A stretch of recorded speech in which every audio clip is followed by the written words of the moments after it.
Hello again, everybody. Second take us here my WWE, excuse me, Raw review for this Memorial Day Monday, May 30th, 2016, from Green Bay, Wisconsin. School Day Memorial Day edition of Raw, it's actually in America.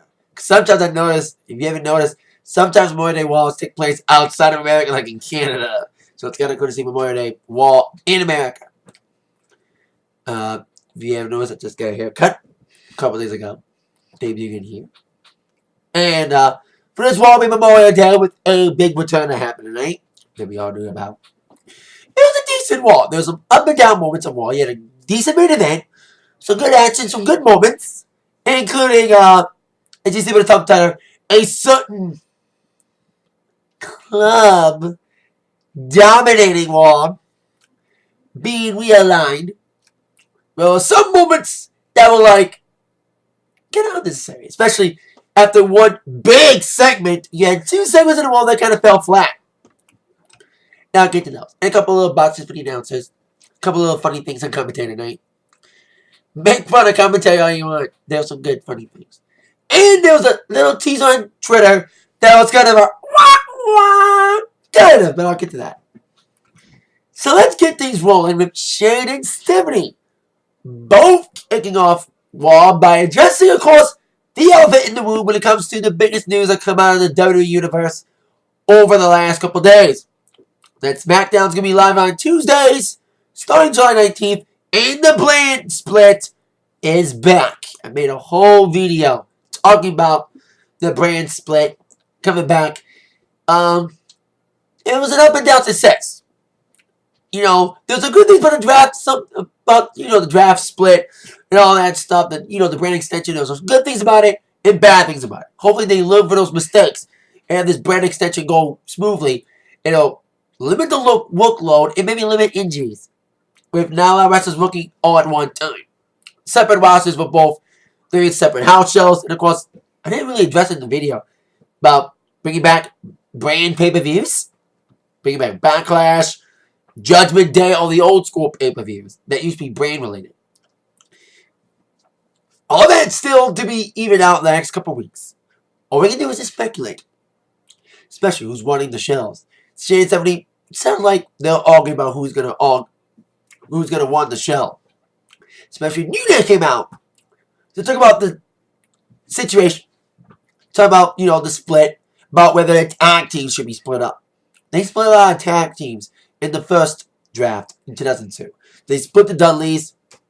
They split APA. But with the tag team division so good, especially one team looking dominant tonight, they don't need to split up the teams. Hopefully the teams can stay put. And of course, when it comes to titles, I say tag team titles should be both brands. Have US title on SmackDown. IC title on Raw. When it comes to the WWE title, but whatever championship, some people could say just have one world title, not two. And then back in the day, you had the WWE title, the world title, split between rosters. And everyone's mind debate's going to be intriguing now because of the brand split coming up. So I had more intrigue than the Money in the Bank match. But I think it should go back to Mania. Get rid of the pay-per-view called Money in the Bank and just have the match that was feeling like it used to be. So New Day came out talking about whether or not they'll be split up in the roster. Stephanie and Shane were being coy about it, saying that it's a work in progress. And it seems like it. Not just on screen, but behind the scenes as well. There's still a lot of things to be ironed out when it comes to, the pay-per-views and the titles. And, of course, the draft. The last Raw before SmackDown goes live the 19th, it's in Detroit. So it might be the draft in Detroit. And Detroit has hosted a draft before in 2004. So Detroit's not new to hosting a draft for WWE. I won't be at that Raw. Plans. But dude is like, since you're being coarse, man, a little simply rivalry, let's have a dance off. Shane danced. Before we got to see Stephanie try to embarrass herself, save us from that, we had the Vaughn Villains coming out to kick us off our first match on SmackDown. Raw. Yeah, Paul and Michael Cole. Michael Cole said SmackDown instead of, he might be too excited about SmackDown being live. He forgot what show he was on. I thought he was like, coming up next on SmackDown. I was like, what? Wow, he fucked up. And JBL never made fun of him after that. So yeah, the first matchup, Vaughn against the New Day. Vaughn wanted another shot against the New Day following their loss in Extreme Rules. This was not a title, of course, this match. After a decent match at Extreme Rules. This was a decent matchup too. Let's talk about the Stampede, known as the Unicorn Stampede, the double team. And as they were saying, it was an awkward moment. JBL's like, well, you know what they call it? Stampede of Unicorns? Glory. So it's stopping a glory hole on the Vaudevillains. Seriously, that was an awkward moment. I know it's trying to straight from TVPG, but damn.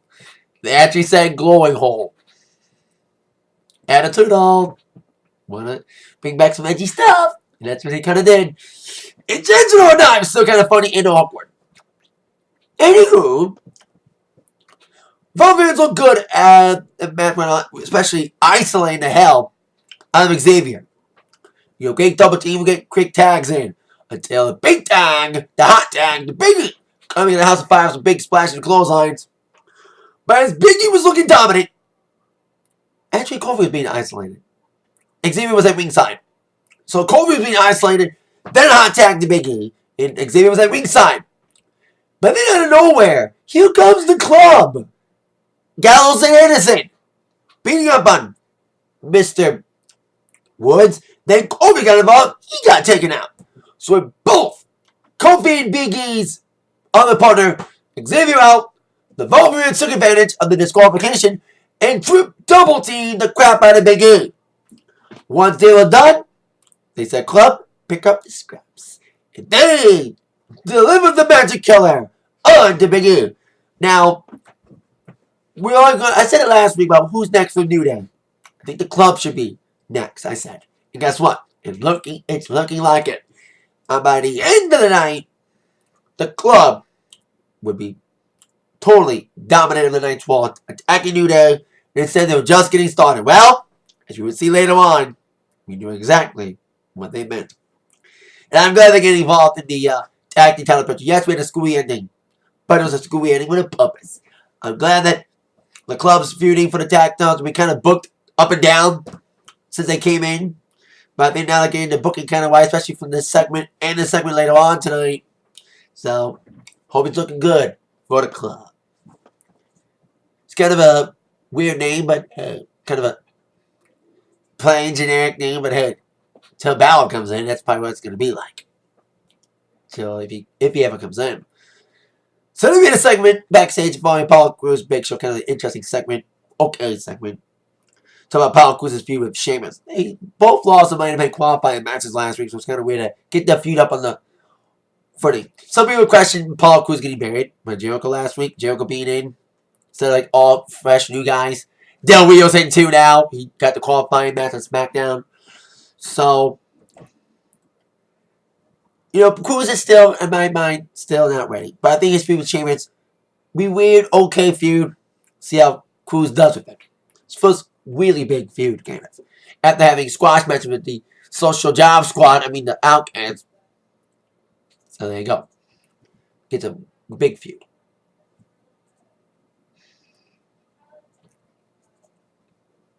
So now we had our next matchup with Golden Truth at ringside and All Truth calling Byron Coach. Another weird, funny thing on commentary. We had Breezango, who's been beating Golden Truth twice in the last 2 weeks on Raw and SmackDown, taking on the Usos. You can tell me Breezango can beat Golden Truth, but he can't beat the Usos? God. Not good. Not good decision there. Golden Truth kind of became a distraction. It's kind of squasher. At least they're giving Tyler Breeze something to do. You know, I know probably the big payoff is going to be Golden Truth beating him. But you're trying to make him look somewhat dominant, and then you let him lose the Usos. Anywho, they're going to beat him up after the match. Where actually, Breezango beat up Golden Truth after the match. And then that did a beatdown with Golden Truth standing tall. Then as Kingston broke out, But after the long and winding build, they finally teamed up. I had to do a Beatles thing. Because it was the long and winding build up. And now they're finally together. Went on too long, but still, they're finally together. Kind of a weird comedy novelty team. So we'll see how that works out. Next up, we have Roman Reigns coming out, making his first proper address of Seth Rollins since his return last week at Extreme Rules. So Reigns is like, come on, Rollins. You waited for me last week, now come and make it tonight. Some people may have an indifference to this segment. Tonight, by the way, this segment went down. With Rollins coming in, basically teasing Reigns. You know, he kept running back and forth. You know, he teased coming in the ring, he never did. Even teased talking, kind of a trolling segment. I know some people may feel indifferent to this segment and how it went off on TV. But Rollins needs to do mind games. He needs to play these mind games. You know, and I don't want these two to get physical. And keep these mind games going, not let them get physical. Because, one, it'll build up suspense, kind of. You know, some people may think it may not have build up suspense. It's going to be a stupid, selfish segment. Like some segments that were selfish, that were useless tonight. Pointless. And also the biggest thing to not let these two get physical, to avoid injury. It didn't really hit me until a couple days ago. That this is the third time they've attempted to get these two to wrestle. Because they are scheduled to face up at Money in the Bank. That's a key one. Scheduled. The last two times they've tried to let these two wrestle each other, one or the other got injured. Night of Champions 2014. Just days before their scheduled matchup, Reigns got injured. He had a hernia surgery. And of course, like told Royal Rumble when he got booed out the building and the booing for Reigns started. After coming back and losing momentum. After he got injured before Night of Champions. Then, of course, last year, Rollins and Reigns supposed to face off for the championship. Then Rollins got injured, of course, with his devastating knee injury. So maybe the third time's finding the charm for a one-on-one encounter between Reigns and Rollins.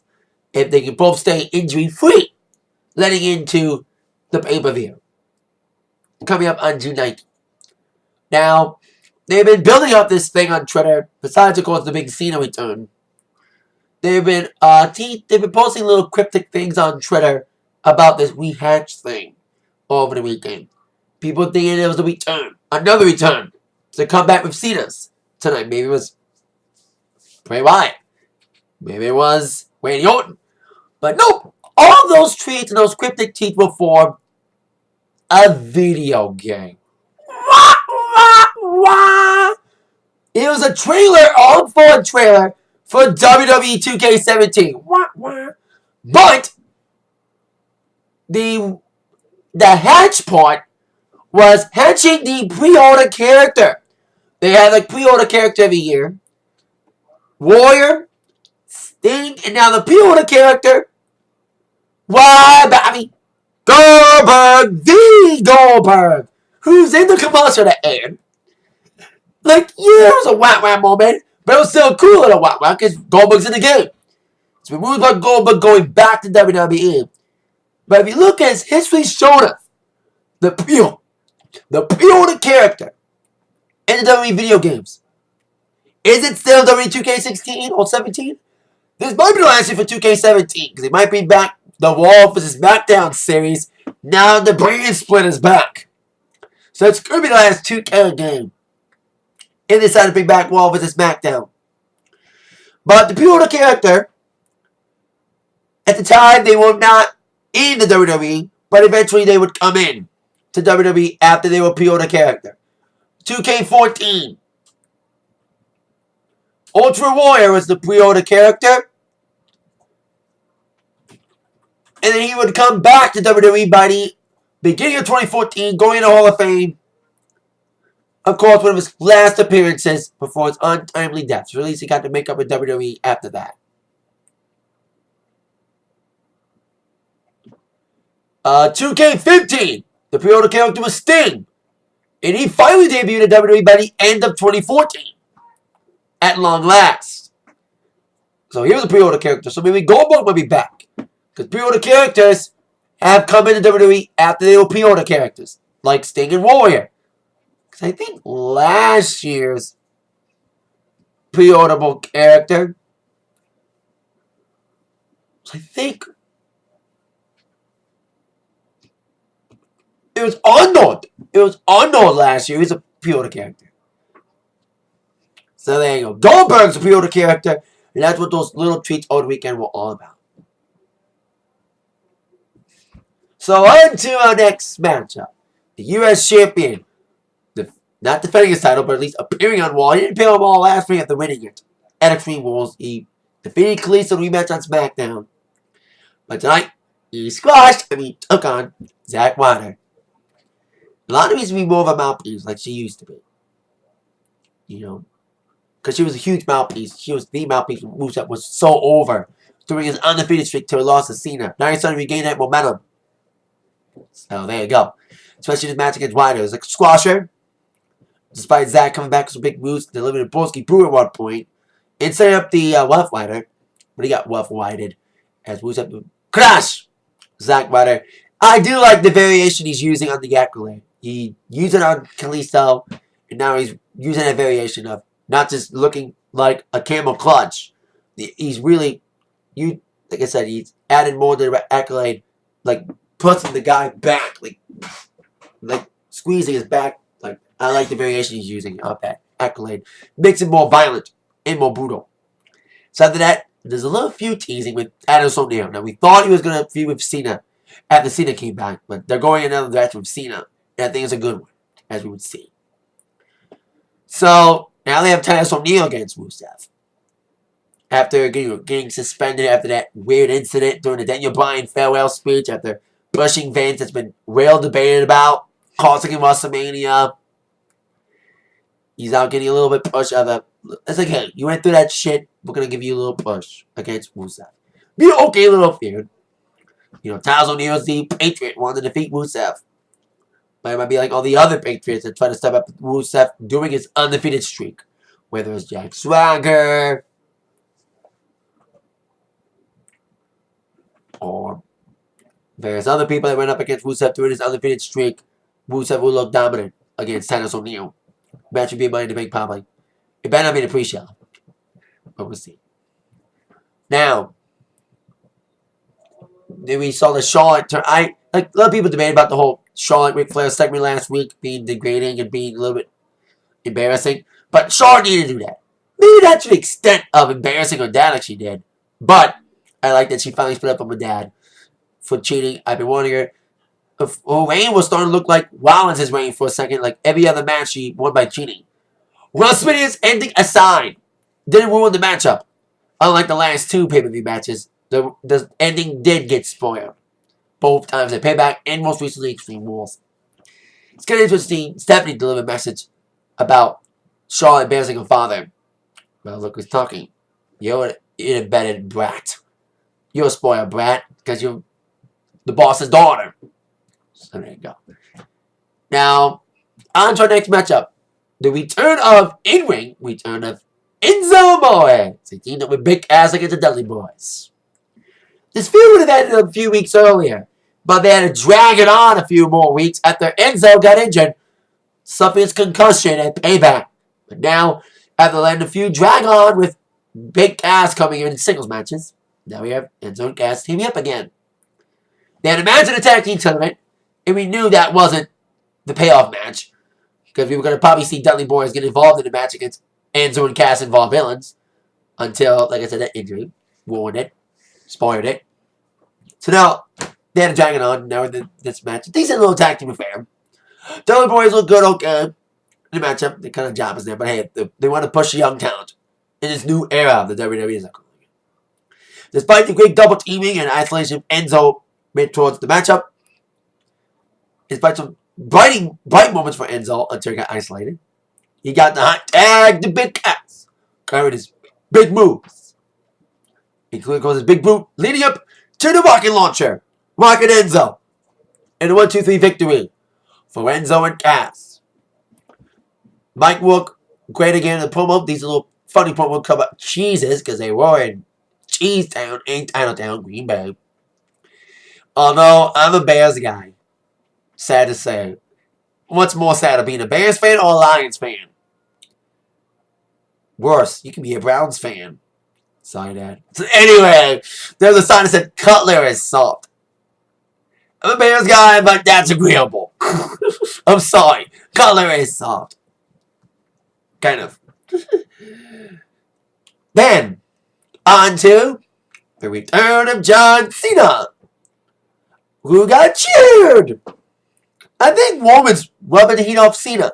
Roman got his ass booed like usual. So when Cena came out, not only did he not get his booed as always, unless they muted the noise, you didn't hear John Cena sucks. I think now people appreciate him more. Now it's like, we don't hate you anymore, John. We hate Reigns more than you now. So Cena came out with a Batten speech. You know, talking about veterans. He's been a huge supporter for the troops. Whether it's doing the tribute to the troop specials or hosting his decent Fox reality show, American Grit. It was kind of weird that he taped American Grit all October and November, which is why he lost the U.S. Championship in late October to Del Rio at Hell in a Cell, but then he came back in December and got injured right after he came back at the end of the year.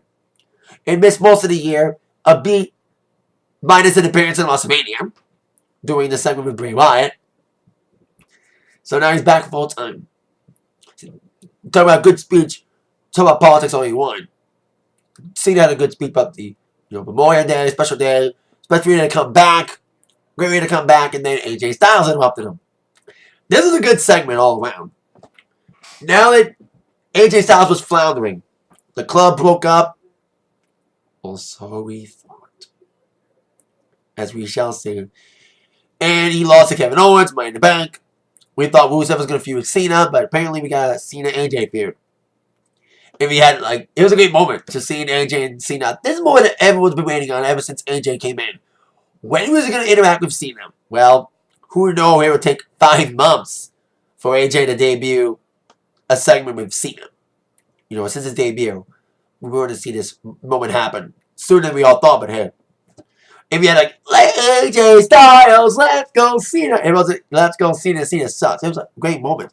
They just stood there at all because of the chance, And it's crazy. This moment finally happened. Interaction with Cena and AJ. It was a special moment. And AJ's like, well, I respect you, Cena. Welcome back. They shook hands. But then here comes the club. Gallows and Anderson. This is the AJ we know. We went our separate ways last week, but guess what? We went our way, and your way is kissing ass. The Cena. That's not the AJ we know. And we're going to beat your ass like we are the Cenas. So, AJ took his shirt off, and Cena's about to take his off. By the way, he got a new shirt. Another new shirt. The Fruity Pebble, but it's all black.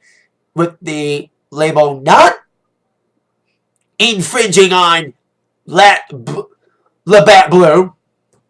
PBR. Pat's Blue Women. I even saw said PBR sucks.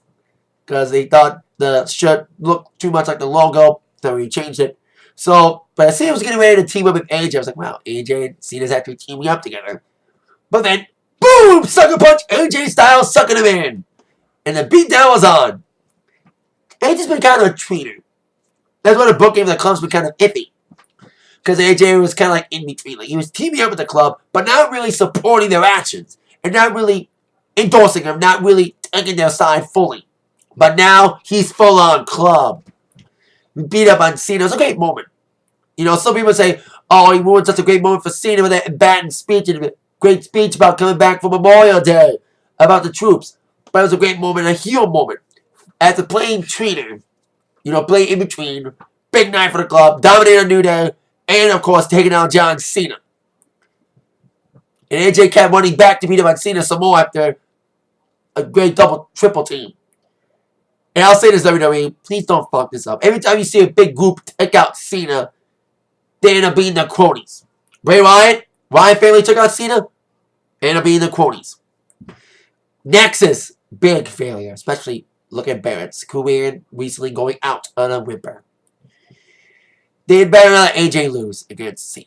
I don't care if it's ended up being a 3-on-3 match with Cena against somebody, maybe Cena against the Usos, Cena Usos, but they better let AJ lose to Cena.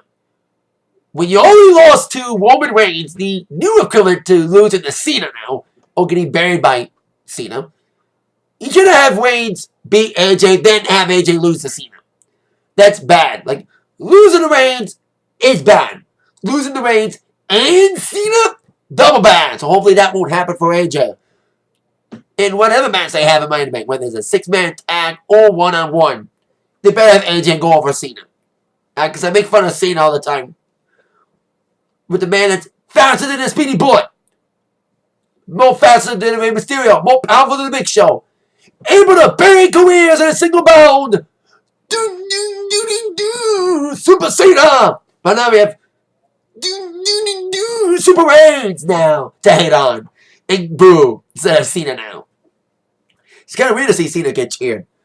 But then AJ got booed out the building after he attacks Cena. But what a night for the club. After off and on booking, they had a great moment tonight with the club coming in to dominate the tag team division.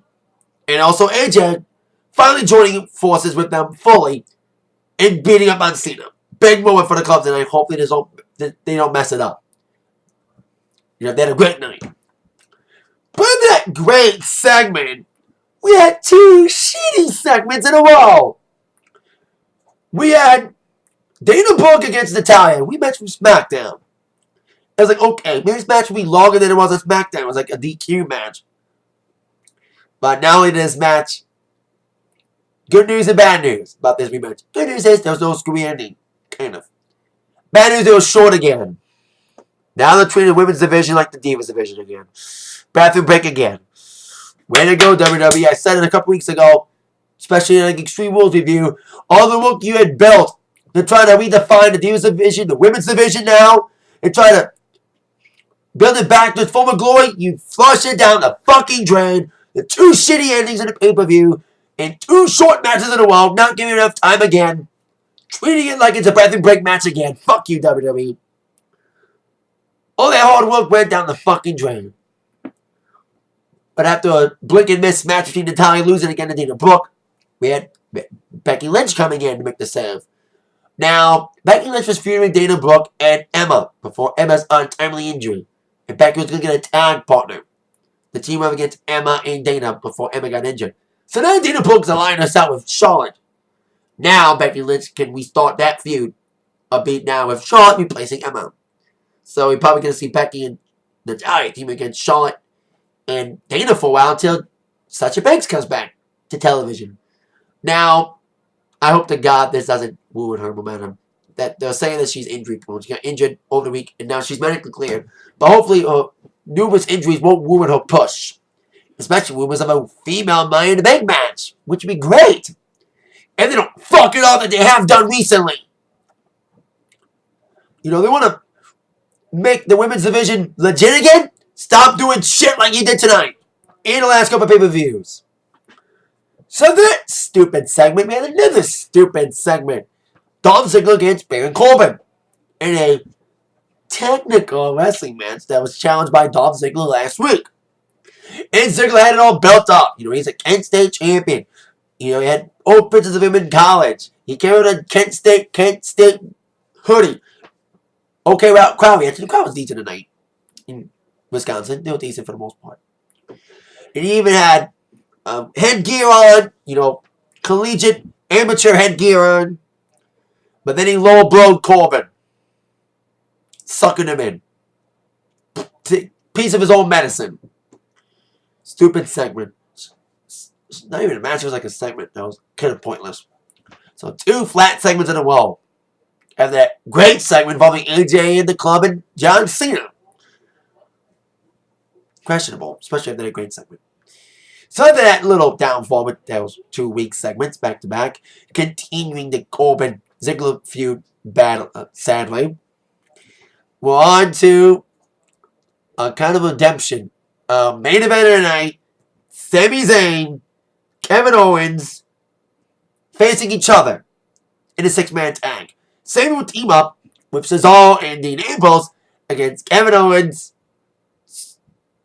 Chris Jericho, and Alberto Del Rio. 6-man to qualify for Money in the Bank. Now, they're saying it's supposed to be a 7-man match, but we don't even know if there was going to be a 7th guy. It may be 6, but we'll see what happened with that 7th slot. You know, we thought we were going to be seeing a surprise 7 appearance because we didn't have that qualifying match tonight, but we'll see what happens if they're still going to have 7 guys or they're just going to have 6. We'll see. 7, a bit overcrowded, but we'll see what direction they go. See if it's going to have 7 after all. It was a fun little 6-man tag, especially when Jericho was in there. Yeah, it had a funny chant. Stupid idiot! It's been like a meme for the last couple of weeks, especially Jericho's been saying that phrase for a while. Stupid idiot! You know, he's been saying it for a while, this heel thing. You know, he's been saying it since Fastlane. But now it's like a meme now. And now everyone's saying it. And it's all over the internet. They're gonna make a fucking t-shirt. They gotta make a "you stupid idiot" t-shirt. They got to. You know, I would not be surprised if they don't do it. Anyway, well, they can make a "Get the Jericho" too, but they also can make a "stupid idiot" shirt, especially the way that fans were chanting it tonight. But the teams broke down, specifically the heel team. With all 6 guys being involved in my enemy, you know the partners would be feuding each other as they would be with their opponents. Especially, Jericho did get it on with Owens and Del Rio. They all argued backstage, and the argument spread over this matchup. Decent little fun matchup, though, with every guy coming in the house and firing some big moves. But Sami Zayn getting isolated for most of the matchup after a rousing start for the good guy team. And despite some great allegiance for a while, like I said, the heel team broke down, especially when all the big moves were nailed. You know, Sami blew Thunderbomb, hot tag, dissolve. We had a dissolve swing, the Haluva kick, the backstabber, Cold Breaker. That was a cool little Cold Breaker sequence with Jericho and Zayn. Or should I say Ambrose and Jericho? Because Ambrose got the hot tag. Not dissolve, as mentioned. Because they're trying to drag that feud on. Hopefully it ends at the Money in the Bank. You know, both can feud with other people. After that OK Assembly match. Proving like Brock Lesnar and Triple H's feud, no matter what match you put Jericho and Ambrose in, the match will still kind of suck. It's like Shane and Taker at Hell in a Cell. Great spots, but the ending left a lot to be desired. It was kind of slow going, like Jericho and Ambrose. Despite some great spots.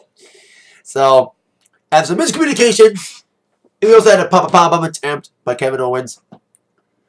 But he got taken out by Sami Zayn, leading up to Ambrose coming in with the Dirty Deeds of Owens after all the finishers were on the wall. 1, 2, 3 victory for Ambrose, Zayn, and Cesaro. All 3 guys dominate in a fun little 6-man main event, kind of making up for 2 shitty segments in a while. So very up and down, some good things, some bad things, but overall a decent little walk on Memorial Day with some big moments, especially with the club coming together to take out the New Day and take out John Cena. Hopefully they don't mess this up. You know, they're finally booking the club kind of right after up and down booking. We thought AJ was done for real, but now he's back aligning himself with the club after like really or won't he kind of saying, "Oh, I'm not with them, but I'm teaming with them anyway," kind of playing like undeciding. Now he's fully undecided. He's full on club. Something fun in the name, but hey, till battle comes, we'll see. So there you go. Decent little water night for Memorial Day. When it comes to Money in the Bank, 6 guys, 7 guys don't matter. Anybody but Jericho or Del Rio. I don't mind any of the other 4 guys winning it. Zayn, Owens, Cesaro,